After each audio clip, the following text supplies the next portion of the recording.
बोलने का मौका दीजिए।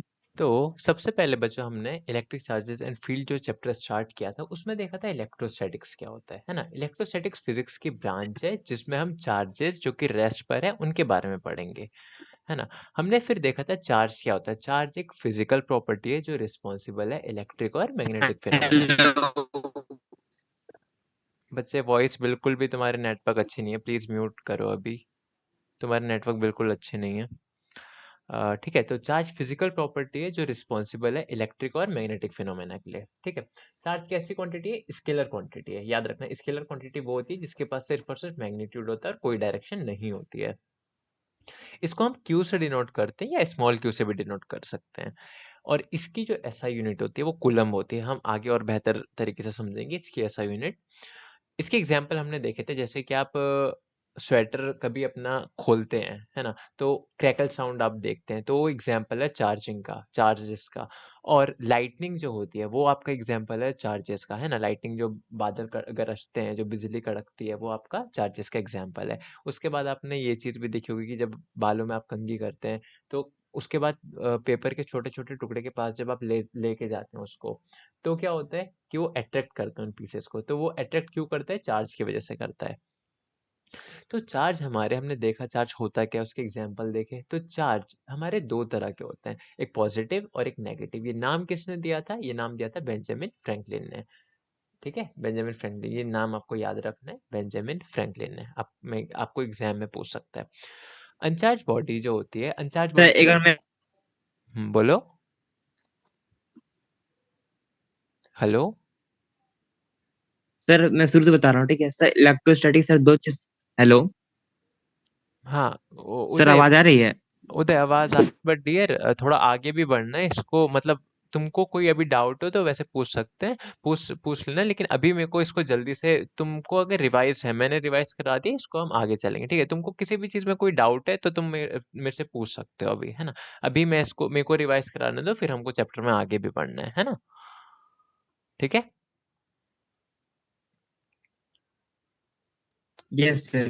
ठीक है, तो अनचार्ज बॉडी हमने देखा था। अनचार्ज अभी तक जितना मैंने रिवाइज कराया, होप सो आपको वो सब दिमाग में हो, है ना। अब अनचार्ज बॉडी, आपको ध्यान रखना है, अनचार्ज बॉडी की कभी भी हम बात करें तो उसका मतलब होता है कि उसके ऊपर जीरो नेट चार्ज होता है ना, जीरो नेट चार्ज होता है।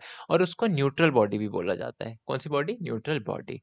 तो ये हमने देखा था। उसके बाद जो एक और चीज हमने देखी थी कि इलेक्ट्रॉन, प्रोटॉन और न्यूट्रॉन का चार्ज और मास, ये सब देखा था हमने। तो इलेक्ट्रॉन का चार्ज, इलेक्ट्रॉन पे कौन सा चार्ज होता है? नेगेटिव चार्ज होता है। और प्रोटॉन पे कौन सा चार्ज होता है? पॉजिटिव चार्ज होता है। और न्यूट्रॉन पे जीरो होता है। इलेक्ट्रॉन पे नेगेटिव चार्ज तो होता है, ये तो उसका साइन हो गया, है ना, नेचर हो गया, नेचर बोल सकते हैं, साइन बोल सकते हैं। उस पर वैल्यू कितनी रहती है? तो वैल्यू हमने देखी थी, वो वैल्यू होती है -1.6 इंटू 10⁻⁻19 कूलम। तो ये वही सी है, coulomb. C stand for coulomb, जो हमने देखा था एसआई यूनिट ऑफ चार्ज है जो, है ना। तो क्यूई जो होता है आपका, वो होता है -1.6 इंटू 10⁻⁻19 कूलम। ठीक है। अब बच्चों, जो ये वैल्यू है 1.6 इंटू 10⁻⁻19 कूलम, इस वैल्यू को आप क्या कर सकते हैं? ये वाली जो वैल्यू है, इसको हम बोलते हैं elementary charge. Elementary charge 1.6 into 10⁻⁻19 coulomb. The value 1.6 is known as elementary charge. Question ये आ सकता है कि एलिमेंट्री चार्ज क्यों बोला जाता है इसको, और ई से डिनोट करते हैं हम। किसे डिनोट करते हैं? ई से। साकेत, सुन रहे हो बच्चे? समझ आ रहा है? Sir good. ठीक है, तो इसको डिनोट करते हैं हम ई से। तो ई की जो वैल्यू होती है वो होती है 1.6 इंटू 10⁻⁻19 कूलम, यही वाली जो वैल्यू है यहाँ पर। तो इसकी जगह पर हम ई, ये वाली वैल्यू लिख सकते हैं। तो हम क्या बोल सकते हैं कि इलेक्ट्रॉन का जो चार्ज है वो है माइनस, और इसकी जगह पर ई लिख सकते हैं, यानी कि माइनस ई जो है वो चार्ज है इलेक्ट्रॉन का। समझ आया? यही हमने नेक्स्ट स्लाइड में लिखा है, charge on an electron is minus E. ये आपको याद रखना है। Charge on a proton is plus E. Electron पे माइनस ई, प्रोटॉन पे प्लस ई, और न्यूट्रॉन पे जीरो। और साथ ही साथ आपको मास की वैल्यू ध्यान रखनी है। ये वैल्यू जो है वो मास की वैल्यू है। क्लियर है? तो बस ऐसे कुछ मैंने आपको साइंटिफिक नोटेशन से रिलेटेड चीज़ें कराई थी। अगेन मैंने ये चीज़ लिखवाई थी, इसको एक जगह पे लिख सकते हैं आप कि इलेक्ट्रॉन का जो चार्ज है वो है -1.6 इंटू 10⁻⁻19 कूलम, जिसको हम -e भी बोलते हैं, है ना? क्योंकि ये वाली वैल्यू क्या है? ये वाली वैल्यू है आपकी ये वाली वैल्यू जो सर्कल के अंदर है, इसको बोला जाता है e। तो माइनस का माइनस साइन तो नीचे उतर गया, जो यहाँ माइनस साइन था वो तो नीचे आ गया। अब ये वाली वैल्यू को हम e बोलते हैं, तो इसलिए e लिख दिया हमने यहाँ पर, ठीक है? तो वही चीज़ है। सिमिलरली प्रोटॉन पे जो चार्ज होता है वो होता है +1.6 इंटू 10⁻⁻19 कूलम, और ये प्लस ई है। अच्छा, एक चीज़ मैं बताना चाह रहा था, अभी स्किप हो गया, कि ई को एलिमेंट्री चार्ज बोला जाता है। क्यों बोला जाता है एलिमेंट्री चार्ज बच्चों? क्योंकि वो है smallest charge which can exist. जैसे मैंने आपको एग्जांपल दिया था कि बच्चों एक कोई भी क्लास है, वहां पर कम से कम कितने स्टूडेंट हो सकते हैं? बताओ, कम से कम कितने स्टूडेंट हो सकते हैं उस क्लास में? बताओ साकेत।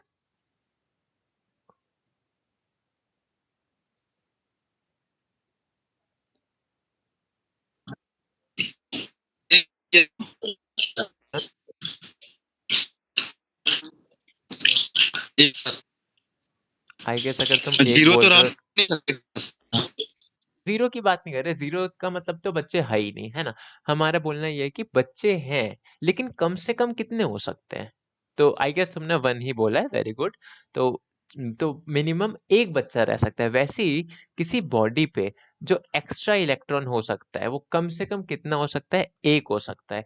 एक इलेक्ट्रॉन हो सकता है, तो इसका मतलब कि बॉडी पे जो कम से कम चार्ज हो सकता है वो ई हो सकता है ना? इससे कम बॉडी में चार्ज नहीं हो सकता। यही चीज़ बताई थी मैंने। तो ई को एलिमेंट्री चार्ज क्यों बोला जाता है? क्योंकि वो स्मॉलेस्ट चार्ज है विच कैन एग्जिस्ट। इसको कॉपी में लिख लेना, एलिमेंट्री चार्ज, उसके बाद एरो डाल के। आपने लिखा होगा, ये सब लास्ट क्लासेस का मैं रिवाइज करवा रहा हूँ बस। अब बच्चों, जो हम आ गए थे वो था method of charging a body. किसी भी बॉडी को हम चार्ज कर सकते हैं, तो उसके मेथड क्या क्या है? हमने 3 मेथड देखे थे। तीनों को बहुत अच्छे से डिस्कस नहीं किया था, वो हम करेंगे आगे। बस लिखवाए थे मैंने। पहला जो मेथड है वो है चार्जिंग बाय फ्रिक्शन। क्या है? Charging by friction. Second method जो है वो है charging by contact. Charging by contact.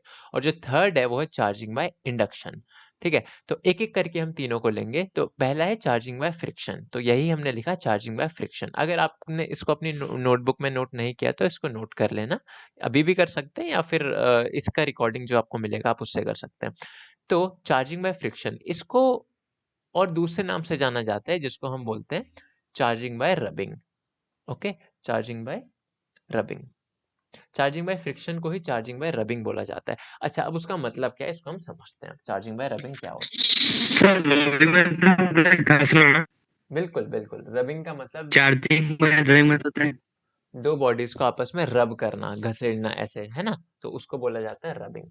तो वही हम देख रहे हैं बच्चों की जो रबिंग है आपका, हम बॉडी को चार्जिंग बाय फ्रिक्शन से वो चार्ज कैसे करते हैं उसको। सपोज आपके पास दो बॉडी है, अलग अलग मटेरियल की दो बॉडी है, वन टू।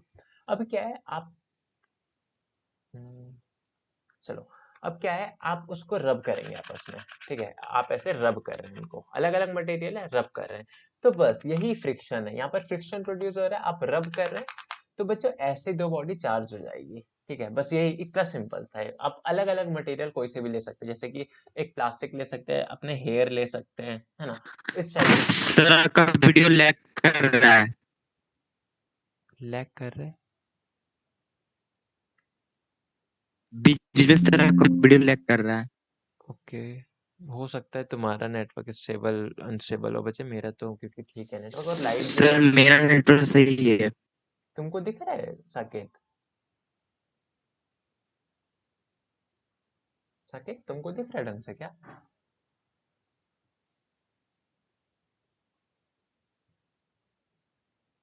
सर अभी देख रही है, तभी थोड़ा थोड़ा हिल रहा था। सर आप पढ़ाइए पढ़ाइए। अच्छा ठीक है, एक्चुअली अभी देखो लाइट यहाँ नहीं है। और ऐसा भी है कि तुम्हारे भी नेटवर्क आई गेस थोड़ा ठीक नहीं है, पर इसका लाइव क्लास मतलब रिकॉर्डेड क्लास तुमको एकदम काफी ठीक उसमें मिल जाएगा, तो उसको भी देख सकते हो जहाँ आपका थोड़ा सा डाउट बच जाए। फिलहाल जो हम रिवीजन ही कर रहे थे अगेन, कि हाँ चार्जिंग बाय फ्रिक्शन को चार्जिंग बाय रबिंग बोला जाता है। जैसे कि मैंने अभी आपको बताया कि दो बॉडीज को जब आप रब करते हैं, है ना, तो ये वो मेथड है जब हम दो बॉडीज को चार्ज कर रहे हैं। अब देखो, दो बॉडी है मेरे पास, मैं उनको रब कर रहा हूँ, तो क्या होगा, एक से इलेक्ट्रॉन दूसरे में चले जाएंगे। ठीक है, एक बॉडी, किसी भी एक बॉडी को, अभी हमको नहीं पता कि किससे किस में जाएंगे, लेकिन हम रब करेंगे ना, तो एक से दूसरे में चले जाएंगे। तो उसके बारे में हम यही लिखा है हमने कि व्हेन टू डिफरेंट इंसुलेटिंग, बच्चों एक बात ध्यान रखने की, इंसुलेटिंग बॉडीज होनी चाहिए, आपको बॉडीज पता होनी चाहिए कि मटेरियल को आप क्लासिफाई कर सकते हैं इंसुलेटर में, कंडक्टर्स में, है ना। तो इंसुलेटर वो होते हैं जो अपने से करंट पास नहीं होने देते। जैसे कि आप इसमें वायर आप एक तरफ यहाँ जोड़ेंगे और दूसरी तरफ वायर आप यहाँ जोड़ेंगे, तो ऐसा नहीं होगा कि आपका करंट पास हो जाएगा इससे, है ना, करंट फ्लो नहीं करेगा, करंट आगे बढ़ेगा ही नहीं, क्योंकि ये क्या है, इंसुलेटर, ये करंट को पास होने नहीं देता, है ना। तो यही है कि दो इंसुलेटिंग बॉडीज होनी चाहिए। इसकी डेफिनेशन पे ध्यान देना बच्चों, when two different insulating bodies are rub against each other, electron is transfer from one body to another. जैसे कि मैंने अभी समझाया कि दो बॉडीज को जब हम रब करेंगे तो एक बॉडी से दूसरी बॉडी में इलेक्ट्रॉन ट्रांसफर हो जाएगा, चला जाएगा, तो उसी मेथड को बोला जाता है चार्जिंग बाय फ्रिक्शन। तो इतना समझ आया, कुछ नहीं समझना आपको। सर आपने सर आपने जो बोला कि एक बॉडी जब दूसरे बॉडी को कहता है अगर पुश या रगड़ेगी या कुछ भी करेगी तो सर बोलता है वो इलेक्ट्रॉन ले लेगा। हाँ, एक बॉडी से इलेक्ट्रॉन दूसरी बॉडी में चला जाएगा, एक बॉडी इलेक्ट्रॉन अच्छा, ले लेगा, दूसरा बॉडी ठीक इलेक्ट्रॉन दे देगा। ठीक है, यही है। समझ गया सर। गुड, है ना। तो यही यही था। तो देखो, मैंने यहाँ पर जो ब्लू से जो कुछ भी लिखा है, मैंने दो बातें बोली है कि जब दो डिफरेंट इंसुलेटिंग बॉडीज को रब करते हैं, है ना, ऐसे रब कर रहे हैं दो इंसुलेटिंग बॉडीज को, तो क्या होता है, एक से इलेक्ट्रॉन चला जाता है दूसरी बॉडी में। तो वही है, electron is transfer from one body to another. आपको अभी ना रटने की कोई जरूरत नहीं, आप चीजों को जितना ज्यादा, ऐसा बिल्कुल मत सोचना कि रटेंगे नहीं डेफिनेशन वगैरह तो कैसे काम चलेगा, मतलब पेपर में तो डेफिनेशन लिखनी होगी, वो आपका सोचना ठीक है, लेकिन अभी आपको एक एक लाइन समझनी है, उसको रिवाइज करते जाना है।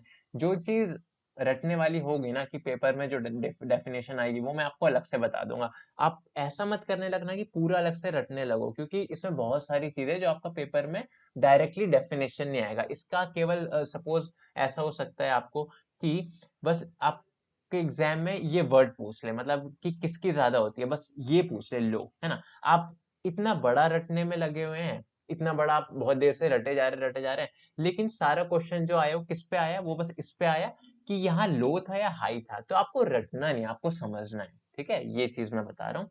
जो चीज रटने वाली होगी मैं बता दूंगा आपको टाइम के साथ में। फिलहाल चीजें समझ आई, तो इसमें आगे बढ़ते हैं हम।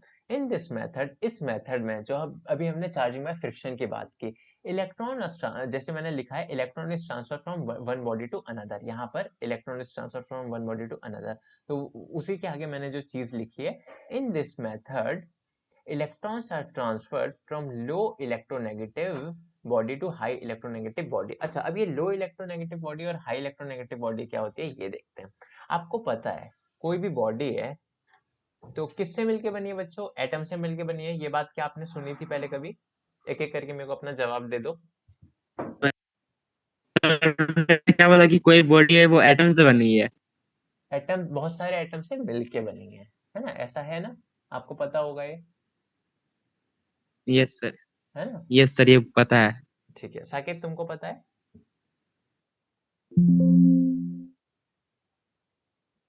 हेलो। हाँ हाँ सर। ओके, गुड, ठीक है। तो 1 सेकेंड, चलो।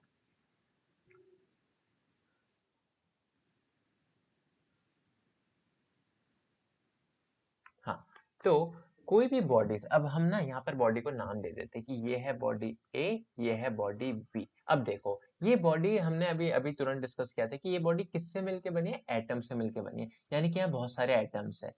वैसे बच्चों इतने छोटे छोटे हैं कि मिलियंस में, मिलियंस मतलब बिलियंस में, बहुत ज्यादा है, लेकिन मतलब अभी मैं बड़ा करके इसलिए समझा रहा हूँ ताकि आपको समझ आ जाए।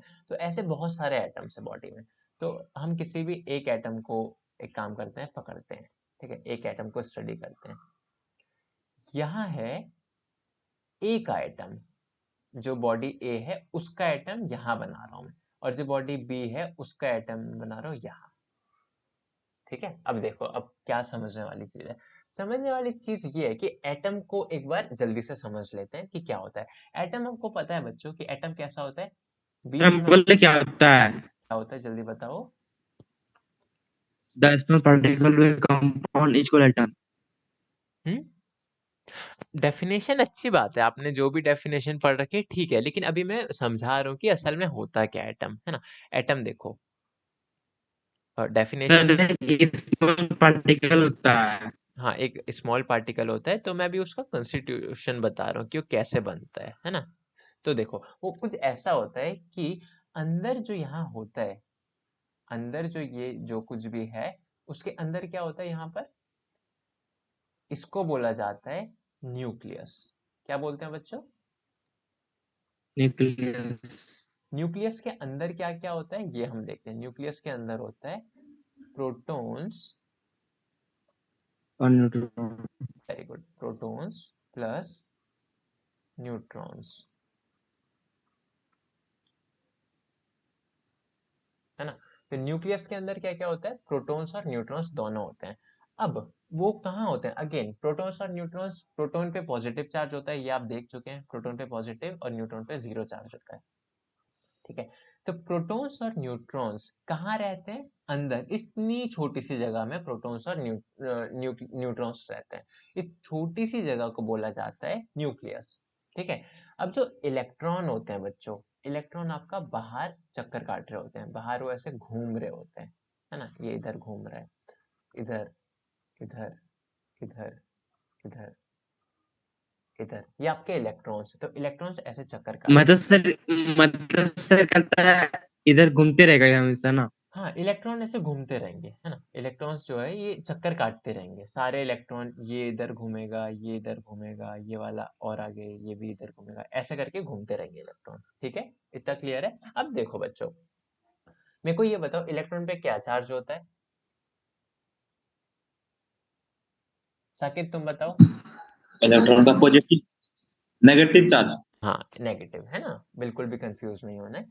इलेक्ट्रॉन पे नेगेटिव चार्ज होता है, और प्रोटॉन पे क्या चार्ज होता है बच्चे, प्रोटॉन पे, पॉजिटिव चार्ज। वेरी गुड, सारे प्रोटॉन ना ये पॉजिटिव चार्ज। न्यूक्लियस के अंदर है, यानी कि न्यूक्लियस पे क्या चार्ज होता है, देखो न्यूक्लियस के अंदर क्या क्या चीज है मेरे को बताओ। न्यूक्लियस के अंदर दो चीजें हैं, कौन कौन सी, प्रोटॉन और न्यूट्रॉन चार्ज। प्रोटॉन पे क्या चार्ज होता है, प्लस का या माइनस का, प्लस। प्रोटॉन का प्लस का, और न्यूट्रॉन पे और न्यूट्रॉन का जीरो। कितना, जीरो। Very good. न्यूट्रॉन का जीरो। तो प्रोटॉन पे पॉजिटिव होता है, न्यूट्रॉन पे जीरो होता है, दोनों को मैं मिला दूं तो मेरा नेट चार्ज क्या होता है, जीरो होगा या पॉजिटिव होगा या नेगेटिव होगा, सर अगर पॉजिटिव और जीरो को मिला देंगे तो सर कल तो जीरो ही हुआ ना। ताकि तुम बताओ। Negative charge. Negative charge. यहाँ मेरे 5 प्रोटॉन थे, 5 प्रोटॉन्स 5 न्यूट्रॉन्स। 5 प्रोटॉन का चार्ज कितना था, प्लस 5 ई। जैसे मैंने बताया था कि एक प्रोटॉन पे कितना चार्ज होता है, 1 ई का, प्लस 1 ई का। तो 5 प्रोटॉन पे कितना हो जाएगा, प्लस 5 ई का, है ना। और न्यूट्रॉन्स पे जीरो होता है, तो एक न्यूट्रॉन पे जीरो, तो 5 न्यूट्रॉन पे भी जीरो ही होगा, जाहिर सी बात है, तो ये जीरो। अब मैं दोनों को मिला दूं बच्चे, तो क्या बनेगा, +5 ही बनेगा ना, यही रह जाएगा ना, नेगेटिव कैसे हो सकता है बताओ, yes sir, yes sir, yes sir, ठीक बोल। नेगेटिव आ सकता है क्या, नहीं सर। नहीं सर। तो समझ आया, नेगेटिव चार्ज नहीं आ सकता। तो प्रोटॉन्स और न्यूट्रॉन्स को, यानी कि जो न्यूक्लियस में रहते हैं, उनका नेट चार्ज क्या होता है, पॉजिटिव। ओके, तो यानी कि इसका जो ये न्यूक्लियस है, इसका नेट चार्ज क्या है, ये जो न्यूक्लियस है ये, इसका नेट चार्ज कितना होता है, पॉजिटिव होता है। ठीक है, पॉजिटिव होता है। अब बच्चे ये बताओ मेरे को, यहाँ पॉजिटिव है और इलेक्ट्रॉन पे नेगेटिव है, तो आपको एक चीज पता है, पॉजिटिव और नेगेटिव क्या करते हैं, रिपेल करते हैं या अट्रैक्ट करते हैं, मैंने बताया ये चीज, रिपेल करते हैं सर। पॉजिटिव और नेगेटिव क्या करते हैं, सर रिपेल पॉजिटिव करते आपका रिपेयर कर नेगेटिव तरफ करता है, इकट्ठ करता है, अट्रैक्ट करता है। ऐसी ये चीज मैंने बताई नहीं है एक्चुअली, लेकिन लाइक चार्जेस रिपेल मैंने ऐसा कुछ नहीं लिखवाया। Like charges repel, unlike charges attract. अच्छा, वो अभी लिखवा दूंगा मैं। सर राइट चार्ज रिपेल करता है, अनलाइक अट्रैक्ट करता है। वेरी गुड, है ना। तो देखो मैं बता देता हूँ, अभी शॉर्ट में बता देता हूँ, लिखवा भी दूंगा इसको। आपको एक चीज ध्यान रखनी है, पॉजिटिव और नेगेटिव आपस में अट्रैक्ट करते हैं, है ना, और पॉजिटिव रिपेल करते हैं, है ना। तो पॉजिटिव और नेगेटिव क्या करेंगे, अट्रैक्ट कर लेंगे, और पॉजिटिव दूर जाएंगे एक दूसरे से, समझ आया। और वैसे ही नेगेटिव और नेगेटिव क्या करेंगे, दूर जाएंगे एक दूसरे से। बहुत इजी है कि एक जैसे अगर हुए तो दूर जाएंगे, अलग अलग हुए तो पास आएंगे, ठीक है, इतना इजी है। तो पॉजिटिव और नेगेटिव आपको देखना एक जैसे हैं, अलग अलग है। एक जैसे हैं अगर तो क्या करेंगे, दूर जाएंगे, अलग अलग है तो पास आएंगे। पॉजिटिव और नेगेटिव अलग अलग है तो क्या करेंगे, पास आएंगे, यानी कि अट्रैक्ट करेंगे, ठीक है। तो मेरे को ये बताओ, ये है पॉजिटिव और ये है इलेक्ट्रॉन नेगेटिव, तो ये इनमें क्या होगा, फोर्स लगेगा, अट्रैक्ट करेगा या रिपेल करेगा, बताओ। अटैक तो करेगा। ये वेल, अट्रैक्ट करेगा। बहुत अच्छे, ठीक है, दोनों का जवाब सही था। लाइट भी आ गई है। सर मेरी चली गई। तुमने ही भेज दिया शायद, थैंक यू। चलो ठीक है, तो ये पॉजिटिव है नेगेटिव है, थोड़ा सा लैग कर रहा है मेरे इसमें, ठीक है, उसको भी फिक्स कर दूंगा मैं। चलो ये पॉजिटिव, ये नेगेटिव। अब देखो, अब जो इम्पोर्टेंट चीज़ है बच्चों वो ये कि जैसे कि एक्चुअली एक अफेक्टिव न्यूक्लियर चार्ज का कंसेप्ट है, पर आपको केमिस्ट्री में पढ़ना है या आपने पढ़ चुका होगा, मैं आपको इन शॉर्ट बता देता हूँ, लेकिन ठीक है, जल्दी से मैं बता देता हूँ। यहाँ पर 15 प्रोटॉन्स है और यहाँ पर 20 प्रोटॉन्स है, ठीक है। यहाँ 15 प्रोटॉन्स, यहाँ 20 प्रोटॉन्स। आपने, अच्छा मेरे को एक बात बताओ, आपने इफेक्टिव न्यूक्लियर चार्ज पढ़ा है, इफेक्टिव न्यूक्लियर चार्ज केमिस्ट्री में? सर याद नहीं आ रहा है, भूल गए। याद नहीं आ रहा, 11th क्लास में पढ़ा होगा।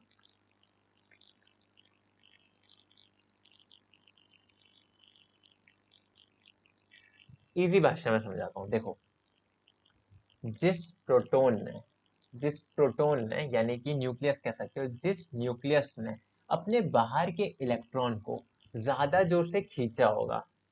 देखो, आपको एक चीज तो पता है कि प्रोटॉन इलेक्ट्रॉन पे फोर्स लगाते हैं, अट्रैक्ट करते हैं उसको, ये चीज आपको पता है, अभी अभी आपने देखी। एक मिनट रुको ना, वाईफाई से कनेक्ट कर दूंगा।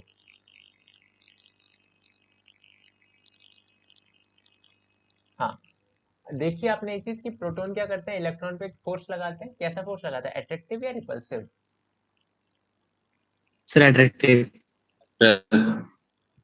बोलो सके, अट्रैक्टिव या रिपल्सिव? क्या सर, फिर से बोलिए। ये जो न्यूक्लियस है, ये इलेक्ट्रॉन पे जो फोर्स लगा रहे हो, अट्रैक्टिव है या रिपल्सिव है? वो रिपल होगा। कब करता है सर बताओ, अट्रैक्ट होगा, अट्रैक्ट। रिपेल कब करता है साकेत, दो बॉडीज?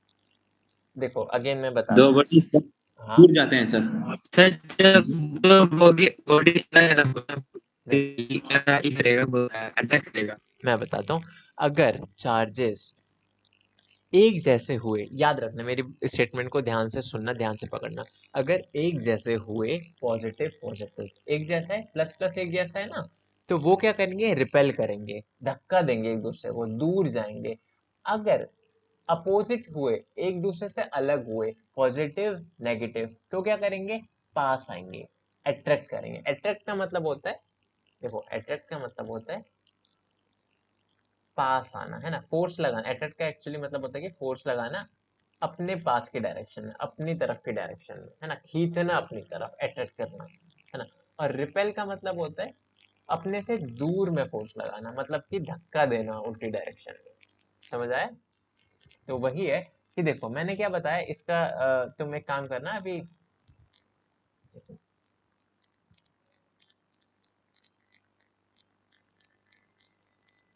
हाँ चलो, ये चीज ध्यान रखना है ना, अट्रैक्ट का मतलब ये होता है, अट्रैक्ट मतलब अपनी तरफ खींचना, और रिपेल करना मतलब अपने से उल्टी डायरेक्शन में उसको धक्का देना। ठीक है, इतना समझ लो। अब देखो, जो एक जैसे होते हैं, इसको लिखना मत, मतलब स्क्रीनशॉट ले सकते हो याद भी रखने के लिए। एक जैसे जो होते हैं वो क्या करते हैं, रिपेल करते हैं। ठीक है, जैसे कि एक जैसे मतलब क्या हो सकता है, ये प्लस प्लस, ये एक जैसा है तो क्या करेंगे, रिपेल करेगा। बच्चों ये याद रखना है हमेशा से। रिपेल करेगा सर। और एक जैसे और क्या हो सकता है, इलेक्ट्रॉन, सर जो अलग अलग रहेगा, है ना, और जो अलग होते हैं, अलग, वो क्या होते हैं, वो क्या करते हैं, अट्रैक्ट करते हैं। अट्रैक्ट यानी कि पॉजिटिव नेगेटिव, ये क्या करेंगे, अट्रैक्ट करेंगे। पॉजिटिव नेगेटिव ये क्या करेंगे, अट्रैक्ट करेंगे एक दूसरे को। ठीक है, अपनी तरफ खींचेंगे। तो इसका स्क्रीनशॉट ले सकते हो, इसको आपको याद रखना है। इसको मैं लिखवाऊंगा अलग से, लेकिन एक छोटा सा कंसेप्ट यहाँ समझाना था, इसलिए यहाँ बताना पड़ रहा है। समझ आया? हेलो, हाँ सर, यस सर। ठीक है, आगे बढ़ते हैं।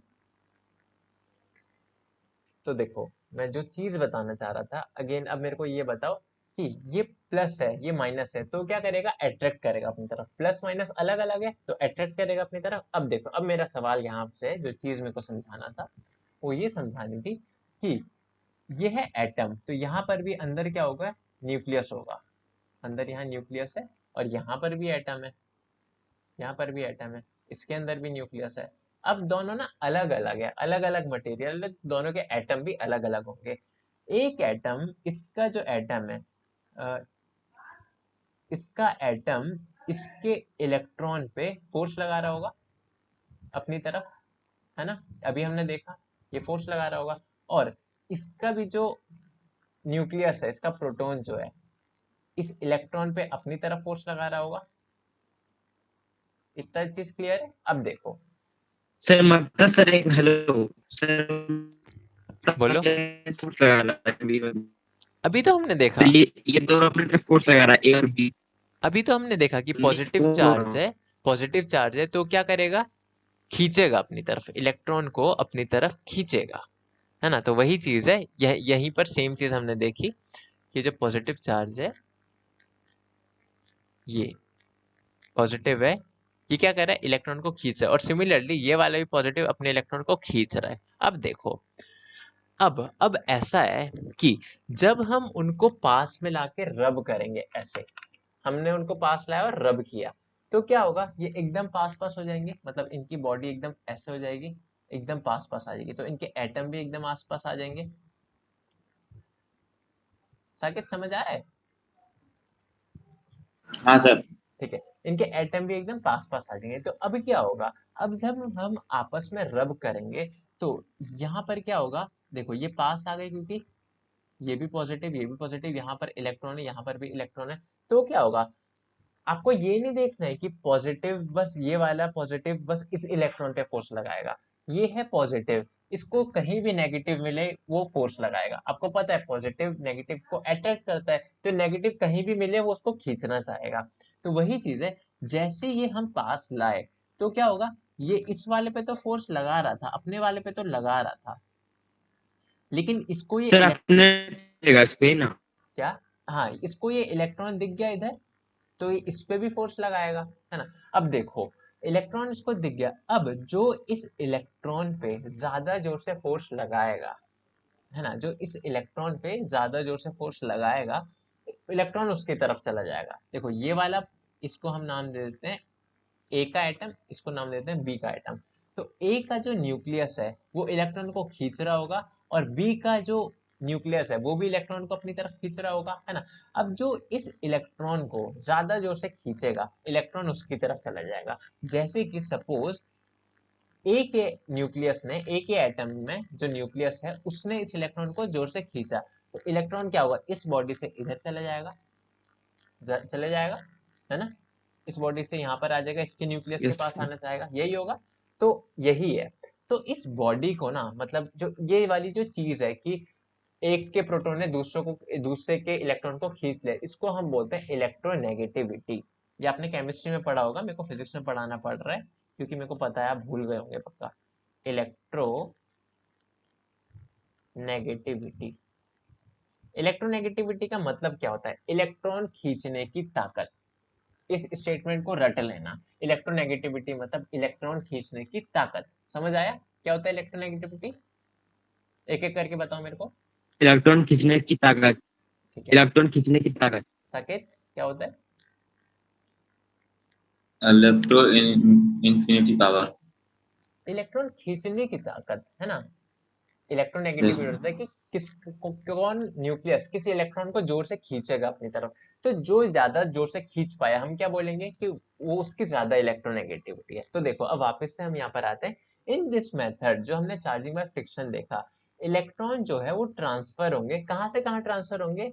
From low electronegative body to high तो हाई इलेक्ट्रोनेगेटिव बॉडी, है ना। लो इलेक्ट्रोनेगेटिव बॉडी का मतलब समझो, लो इलेक्ट्रोनेगेटिव बॉडी मतलब कि जो धीरे से इलेक्ट्रॉन को अपनी तरफ खींचती है ना। जो जैसे मैंने यहाँ बताया था कि इलेक्ट्रोनेगेटिविटी वो होता है इलेक्ट्रॉन को खींचने की ताकत, है ना। तो जिसके पास कम ताकत होगी, जैसे कि देखो ये है, इधर देखना, इधर है प्रोटॉन, इधर है दूसरा प्रोटॉन P1, P1 और ये P2, इसका नाम कर देते हैं। अब देखो यहाँ पर बीच में है एक इलेक्ट्रॉन, यहाँ पर क्या है? एक इलेक्ट्रॉन है ना। तो देखो ये इलेक्ट्रॉन किसकी तरफ जाएगा? ये भी खींच रहा है, ये भी पॉजिटिव है। ये इलेक्ट्रॉन किसकी तरफ जाएगा? जो जोर से खींचेगा, है ना। देखो ये इसको इस तरफ खींच रहा है और ये वाला इसको इस तरफ खींच रहा है। ये इलेक्ट्रॉन आखिर में जाएगा किधर? जो ज्यादा जोर से खींचेगा। अगर P1 ज्यादा जोर से खींचेगा तो इलेक्ट्रॉन इधर चले जाएगा, अगर P2 ज्यादा जोर से खींचेगा तो इधर चले जाएगा। तो इतना समझ आया, जो ज्यादा जोर से खींचेगा इलेक्ट्रॉन उधर चला जाएगा। Yes sir. ठीक है, समझ आया दोनों को ये चीज? हाँ सर। सर अगर दोनों बराबर जोर लगाए तो बीच में ही रहेगा वो।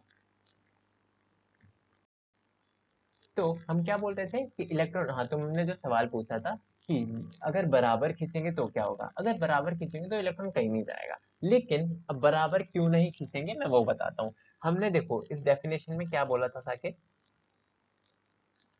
देखो यहाँ पर जो हमने डेफिनेशन लिखवाई थी कि व्हेन टू डिफरेंट, दिखा, व्हेन टू डिफरेंट, अलग अलग होना चाहिए दोनों का बॉडीज का जो नेचर है, मतलब अलग अलग बॉडी होनी चाहिए। अब अलग अलग बॉडी है तो जाहिर सी बात है अलग अलग फोर्स के साथ खींचेंगे, तो ऐसा तो नहीं हो सर सकता। जैसे बोलो।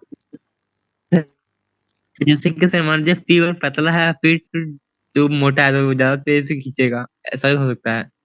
ये हम इंसानों की बात थोड़ी कर रहे हैं, हम तो यहाँ प्रोटॉन इलेक्ट्रॉन की बात कर रहे हैं। नहीं सर, मैं एक एग्जांपल दिया, ये सेकंड ने पूछा ना कि कहता है कि दोनों इक्वल खींचे, इक्वल अगर खींचा तो। हम्म? सर मैंने वो एग्जांपल दिया कि इसका वेट कम है, इसका वेट ज्यादा है, तो वो तेजी से खींचेगा। हाँ चलो, इसको इस पे ध्यान दो, ये चीज समझ आ गई ना तुमको कि जो ज्यादा फोर्स लगाएगा इलेक्ट्रॉन उसकी तरफ आ जाएगा। तो वही वाली चीज, हाँ है ना, वही वाली चीज यहाँ पर लिख के, इन दिस मेथड, इस मेथड में इलेक्ट्रॉन जो है वो ट्रांसफर हो जाएंगे कहाँ से कहाँ? लो इलेक्ट्रोनेगेटिव बॉडी, जो कम, यानी लो इलेक्ट्रोनेगेटिव बॉडी सोचो, मन में आ जाना चाहिए, वो बॉडी जो धीरे से खींच रही है, वहां से इलेक्ट्रॉन कहाँ चले जाएंगे? उस बॉडी के पास चले जाएंगे जो ज्यादा जोर से खींच रही है। ये चीज समझ आई कि मैं इलेक्ट्रॉन कहाँ से कहाँ जाते हैं? लो इलेक्ट्रोनेगेटिव बॉडी, इस चीज को आपको ध्यान रखना है। कभी भी मैं आपसे पूछूं कि चार्जिंग बाय रबिंग के केस में बॉडी जो है, इलेक्ट्रॉन जो है वो कहाँ से कहाँ जाएगा, आपको क्या जवाब देना है? From low electronegative body to high electronegative body. मैंने अच्छे से समझा दिया इलेक्ट्रोनेगेटिव बॉडी क्या होता है। आप ये लेक्चर फिर से देख लेना अगर आपको एक बारी में समझना है, या अभी कोई डाउट हो तो पूछ सकते हो, या फिर अगर मतलब क्लास के बाद ऐसे डाउट आए तो लेक्चर में देख सकते हो, वरना पूछ सर सकते फिर से बोले, क्या बोले? इलेक्ट्रोनेगेटिव बॉडी जो है वो हाई इलेक्ट्रॉनिक बॉडी में चले जाएगी। फिर हो। से बोले, क्या बोले आप? मैंने ये बोला कि जो इलेक्ट्रॉन है वो कहाँ से कहाँ जाएंगे, जैसे हमने यहाँ पर देखा, इलेक्ट्रॉन, ये वाला जो है इलेक्ट्रॉन, वो कहाँ जाएगा? जो ज्यादा जोर से खींचेगा, जाहिर सी बात है। तो और हमने एक चीज और क्या देखी थी कि लो इलेक्ट्रोनेगेटिव बॉडी यानी कि जो कम जोर से खींच रही है। यहाँ पर मैंने बताया था ना कि इलेक्ट्रोनेगेटिविटी आपको जो ध्यान रखना है, इलेक्ट्रॉन खींचने की ताकत। इलेक्ट्रोनेगेटिविटी मतलब इलेक्ट्रॉन खींचने की ताकत, तो वही है लो इलेक्ट्रोनेगेटिव बॉडी मतलब इलेक्ट्रॉन खींचने की लो ताकत, मतलब कम। हाई इलेक्ट्रोनेगेटिव बॉडी मतलब इलेक्ट्रॉन खींचने की ज्यादा ताकत। तो ज्यादा ताकत एक तरफ है, कम ताकत एक तरफ है, तो इलेक्ट्रॉन कहाँ जाएगा? हाई की तरफ जाएगा, लो की तरफ जाएगा? सर हाई की हाई की तरफ जाएगा, जाहिर सी बात है। तो वही आपको ध्यान रखना है, इलेक्ट्रॉन चार्जिंग बाय रबिंग में इलेक्ट्रॉन कहाँ से कहाँ जाता है? Low electronegative body to high electronegative body. समझ आया? Yes sir. ठीक है। हाँ उसका एक एग्जांपल है कि क्लाउड जो आपके होते हैं, जो आपके बादल गरजते हैं, तो बादल क्यों गरजते हैं? क्योंकि बादल में भी चार्ज होता है। तो जो चार्ज बादल में आता है ना, वो इसी तरीके से आता है। जब बादल आपस में रब होते हैं ना, या फिर जो हवा के साथ जो रब करते हैं वो बादल, तो क्या होता है, रब करने से क्या होता है, इलेक्ट्रॉन एक जगह से दूसरी जगह चला जाता है। तो उसमें इतना सारा चार्ज आ जाता है ना, कि जब बहुत ज्यादा चार्ज आ जाता है तो वो लीक कर जाता है। तो वही जो लीक करता है ना, हमको वही बिजली के फॉर्म में दिखता है, जो कड़कती है ना, वही आपका क्या होता है, इसी मेथड से हमारे क्लाउड चार्ज होते हैं। तो ये सर चीज़- सर बादल जो सर क्लाउड जो टकराने से तो सर कहता आपका ये मतलब होता है ना, बिजली उत्पन्न होती है। देखो, टकराने से क्या होता है कि जब देखो, ऐसा नहीं है कि टकराने से, ऐसा जब कोई बादल है ना, बादल में जब बहुत ज्यादा चार्ज आ जाए, बहुत ज्यादा, इतना कि अब वो रख ही नहीं सकता। जैसे ग्लास है, ग्लास में आप कितना पानी डाल सकते हैं? यहाँ पर भर भर देंगे आप पूरा ग्लास, ये ग्लास आप पूरा भर देंगे, उतना पानी डाल सकते हैं। लेकिन अब इसकी कैपेसिटी खत्म हो गई, अब आप क्या करेंगे? अब जैसे ही आप इसमें पानी डालेंगे, वो सारा बह जाएगा, है ना। तो वही चीज है, ये एक पॉइंट तक तो चार्ज इसमें आता रहेगा, लेकिन एक टाइम ऐसा होगा कि वो रख ही नहीं पाएगा और एक बारी में सारा चार्ज रिलीज कर देगा। तो वही जो होता है, धरती की तरफ वो चार्ज आता है, जो हमको दिखता है कि बादल गरज रहे हैं, है ना, वही चार्ज हमको दिखता है, जो इतनी जोर से रोशनी होती है, वो यही होता है। समझ आया? Yes sir. ठीक है।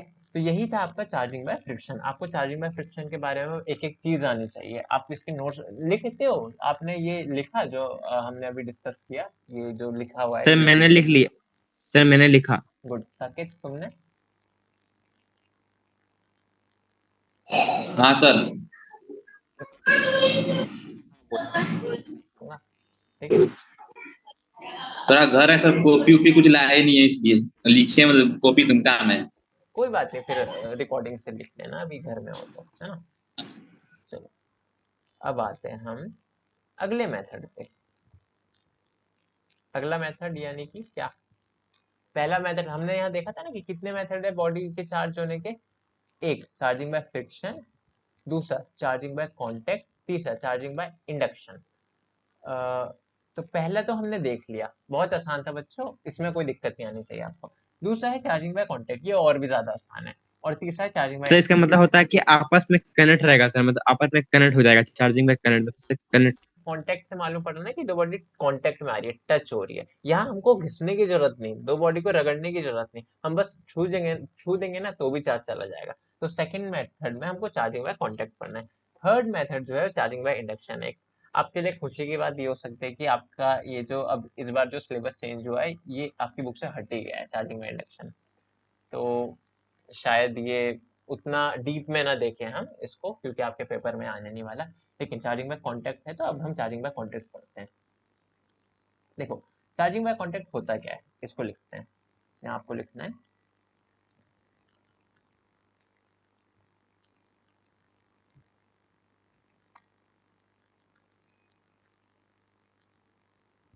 Charging by contact. क्या है? Charging by contact. तो इसमें बच्चों लिखना, it is the process of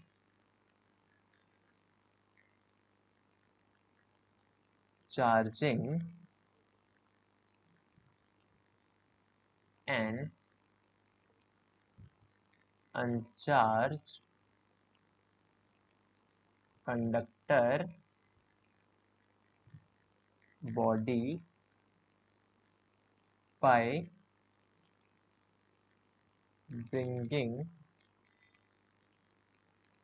it in contact of charged body, है ना। ये थी इसकी डेफिनेशन। अब इसको डेफिनेशन को मेरे को पता है आपको ज्यादा कुछ इसमें नहीं समझ आया होगा, लेकिन एक्सप्लेन करूंगा तो सब कुछ समझ आ जाएगा। It is a process of charging an uncharged conductor. पहली चीज, ये एक प्रोसेस है। चार्जिंग बाय कांटेक्ट क्या है? एक प्रोसेस है। कौन सा प्रोसेस है? ऑफ चार्जिंग एंड, चार्जिंग क्या है? किसी बॉडी को चार्ज करना। तो एक प्रोसेस है चार्जिंग एंड अनचार्ज कंडक्टर। किसको चार्ज करना? एक कंडक्टर को, ठीक है। ये कंडक्टर, कंडक्टर आपको पता होगा कि वो होता है जो अपने से करंट को पास होने देता है। जैसे अभी मैंने एग्जांपल लिया था ये, इसमें आप तार एक तरफ जोड़ देंगे, मतलब आपका सर्किट है, सर्किट के बीच में आप ये लगाएंगे कि इधर आपने एक तार जोड़ दी, इधर आपने एक दूसरी तार जोड़ी, यहाँ से आप करंट फ्लो करेंगे तो ऐसा नहीं होगी करंट इसके ऊपर से पास हो जाएगा। क्यों? क्योंकि ये इंसुलेटर है, ये करंट पास होने नहीं देगा। लेकिन कंडक्टर वो होता है जो अपने से करंट को पास होने देता है, जैसे कि हमारा कॉपर के वायर। सर क- सर कंडक्टर तो सर कहता है आपको खींच लेता है ना, करंट जो होता है मतलब उसको। करंट को खींचता खींचता क्या होता है? करंट को मतलब कि पास कर देता है। करंट उसकी तरफ आएगा तो ऐसा नहीं है कि वो रोक देगा करंट को, करंट अपने से पास करके दूसरी तरफ भेज देगा। ये कंडक्टर होता है, समझ आया? यस। हाँ सर। ठीक है। तो देखो, charging by contact it is, एक बात आपको फ्रिक्शन के केस में ध्यान रखना है, मैंने बताया भी था कि फ्रिक्शन ये किसके लिए होता है? इंसुलेटिंग बॉडी के लिए होता है। इंसुलेटिंग बॉडी, इस पॉइंट पे आपको फोकस करना है। किसके लिए होता है? इंसुलेटिंग बॉडीज के लिए होता है। लेकिन अब जो मेथड हम पढ़ रहे हैं चार्जिंग बाय कांटेक्ट, ये किसके लिए होता है? ये कंडक्टर बॉडी के लिए होता है। दो तरह की बॉडी हमने देखी थी, इंसुलेटर और कंडक्टर। तो चार्जिंग बाय फ्रिक्शन जो होता है इंसुलेटर के लिए था, चार्जिंग बाय कांटेक्ट कंडक्टर के लिए, ध्यान रखना है। तो अगेन डेफिनेशन पढ़ते हैं। It is a process of charging an uncharged conductor body, या फिर कंडक्टिंग बॉडी लिख सकते हैं, बाय। अब यहाँ तक तो हमने देख लिया कि ये जो येलो लाइन में है वो क्या लिखा था। ये प्रोसेस है किसी भी बॉडी को चार्ज करने का। कैसी बॉडी को? कंडक्टिंग बॉडी को चार्ज करने का। अभी इस कंडक्टिंग बॉडी में चार्ज नहीं है ना, तो इसको मैं चार्ज कर दूंगा। तो जो चार्ज करूंगा ना वो प्रोसेस है चार्जिंग बाय कांटेक्ट। अब है कैसे चार्ज करूंगा, तो आगे लिखा है by bringing it in contact with charge body. इसको मैं किसके कॉन्टेक्ट में ले आऊंगा? एक चार्ज बॉडी के कॉन्टेक्ट में ले आऊंगा। जैसे कि अभी ये अनचार्ज बॉडी है, कैसे पता है अनचार्ज बॉडी है? बच्चों बताओ मेरे को, मैं बता देता हूँ चलो। ये अनचार्ज बॉडी है, मेरे को कैसे दिख रहा है? क्योंकि इसके ऊपर कोई नेट चार्ज नहीं दिख रहा। अगर मैं यहाँ पर अब नेट चार्ज दिखा दूं इसके ऊपर कि देखो ये प्लस प्लस के कितने चार्ज है, तो ये अब मैं क्या बोलूंगा? ये चार्ज है। लेकिन अगर मैंने कुछ शो नहीं कर रखा, कुछ भी शो नहीं कर रखा, तो इसका मतलब ये क्या है? अनचार्ज है। कोई सा चार्ज अगर शो नहीं कर रखा इसका मतलब वो अनचार्ज है। समझ आया? तो अब क्या है कि इसको मैं चार्ज कैसे करूंगा? बहुत सिंपल है। मैं क्या करूंगा? इसको टच कर दूंगा किसी दूसरी बॉडी से। समझ आया? किसी दूसरी बॉडी से टच कर दूंगा तो क्या होगा? चार्ज यहाँ से यहाँ जाएगा तो ये चार्ज हो जाएगी। तो इसी को थोड़ा मैं एक सिस्टमेटिक मैनर में लिखवा देता हूँ। आपने डेफिनेशन तो लिख ली, आप यहाँ पर डायग्राम बना सकते हैं। जैसे कि फर्स्ट, या फिर ए बोल सकते हैं, कुछ भी बोल सकते हैं। सिचुएशन ए, सिचुएशन ए में क्या है? यहाँ एक आपका कंडक्टर है। कैसा कंडक्टर है? अभी अनचार्ज है। इसके ऊपर कोई चार्ज, इसके ऊपर कोई चार्ज दिख रहा है क्या? मैंने कोई चार्ज दिखाया है इसके ऊपर क्या? नहीं। तो कैसा है ये? अनचार्ज, अनचार्ज। है ना। अ, अभी क्या होगा? मैं ना एक बॉडी लाऊंगा, एक दूसरी बॉडी लाऊंगा जो कि चार्ज होगी। अभी टच नहीं किया, अभी मैं पास में ही लाया हूँ उसके। ठीक है, यहाँ में क्या लाया? चार्ज बॉडी ले आया, चार्ज। अभी पास में नहीं है, कुछ नहीं हुआ, तो ये सिचुएशन एक ए है। क्या करना है आपको? एक चार्ज बॉडी को अनचार्ज, जिस हमको ना पीली वाली बॉडी को चार्ज करना है। अभी पीली वाली बॉडी अनचार्ज है। कैसे पता अनचार्ज है? मैंने कोई सा नेट चार्ज इसके ऊपर दिखाया ही नहीं। अगर इसके ऊपर नेट चार्ज दिखाता तब बोलते हैं हाँ भाई ये चार्ज है। लेकिन अभी कोई चार्ज मैंने दिखाया ही नहीं, इसलिए इसका नेट चार्ज क्या है? 0। इसलिए कैसी है? Uncharged body. तो क्या करेंगे? पहले स्टेप में आपको ए में लिखना है कि इधर एक अनचार्ज बना देना है, इधर एक चार्ज बॉडी बना देनी है। अब बी में क्या करना है आपको? बी में जो चीज करना है वो लिख रहे हैं हम। अब आपको बी में दोनों को टच करना है, तो वही जैसे कांटेक्ट लिखा है ना, कांटेक्ट में आना मतलब कि टच कर देना, तो वही है। अब हम दोनों को टच करेंगे, ये इधर और ये इधर, हमने टच कर दिया। अब जैसे टच किया,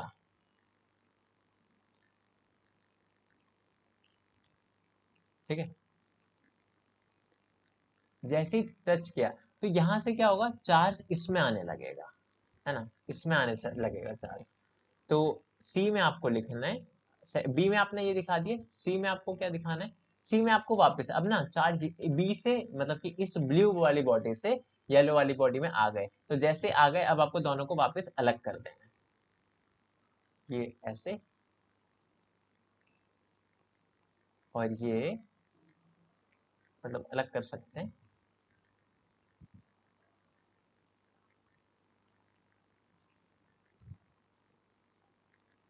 ठीक है, तो देखो अब अलग कर दिया।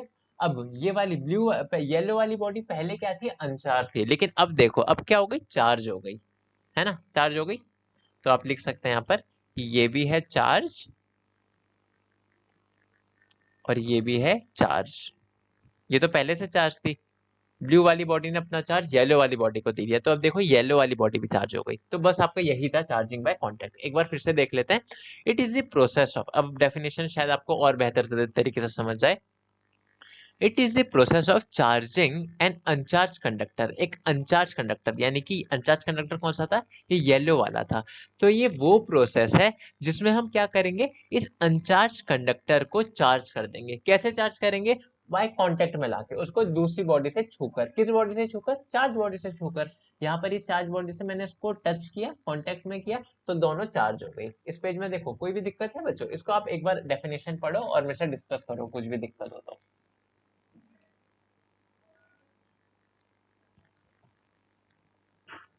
बोलो।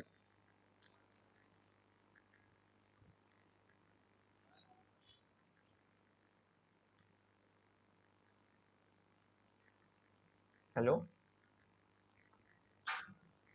हाँ सर। कोई भी दिक्कत साकेत, देखो इस पेज को।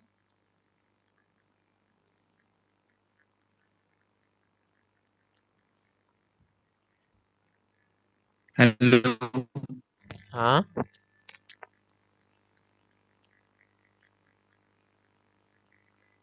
सर, मैं आपके वीडियो नेट, आप चलो ठीक है। तो अभी नेटवर्क का थोड़ा इशू हो रहा है, कोई बात नहीं। तो ये था आपका चार्जिंग बाय कांटेक्ट, ठीक है, इसका आपको रिकॉर्डिंग में भेज दूंगा। आई होप इसमें कोई दिक्कत ना हो। ठीक है, तो चार्जिंग बाय कांटेक्ट में एक आधी चीज और लिखवानी है, पर वो हम नेक्स्ट क्लास में लिखवाएंगे, है ना। तो चार्जिंग बाय कांटेक्ट इतना था, आपको अब क्या करना है, पूरा जो हमने आगे का पढ़ा, पूरा एक एक चीज रिवाइज करना है। कुछ भी दिक्कत है आपको नेक्स्ट क्लास में पूछना है, ठीक है।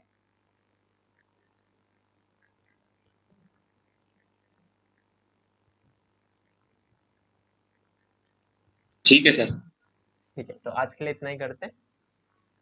ठीक है, thank you sir. Okay, bye. Good night sir. Good night.